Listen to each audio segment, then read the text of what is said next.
মনটা খুব আজকে ওয়াও মোমো করছিল। তো আমার পার্টনার বৌমনি, পার্টনারকে নিয়ে চলে গেলাম সোজা ওয়াও মোমোতে। যদিও আজকের মোমো পার্টিটা বৌমনির তরফ থেকেই ছিল। তো এটা আমাদের মসলান দুপুরের ওয়াও মোমো। আমি থাকি মসলান দুপুর, সবাই জানো। তো সোজা চলে গেলাম ওয়াও মোমোতে এবং একটা কম্বো প্যাক অর্ডার করেছিলাম, যেটা 304 টাকা সামথিং প্রাইস ছিল। তাতে দুটো বার্গার ছিল আর ফ্রাই মোমো ছিল আর একটা পেপসি ছিল।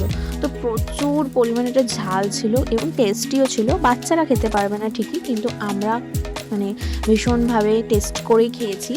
আর কিছুটা সময় টাইম স্পেন্ড করলাম। সব সময় তো বয়ফ্রেন্ডের সাথে বা লাইফ পার্টনারের সাথে আমরা টাইম স্পেন্ড করেই থাকি, কিন্তু কিছু কিছু প্রিয় মানুষ বা কাছের মানুষ থাকে যাদের সাথে টাইম স্পেন্ড করতে খুবই ভালো লাগে। তো দেখো মোমোটা আমি খাচ্ছি আর বলছি এটা বার্গারের চেয়ে টেস্টি ছিল। সত্যি বার্গারের চেয়ে ফ্রাই মোমোটা টেস্টি ছিল। তো চলো, আজকে বেশ কিছুটা টাইম বৌমনির সাথে টাইম স্পেন্ড করলাম। তো চলো আজকে ভিডিওটা এইটুকু, টাটা বাই।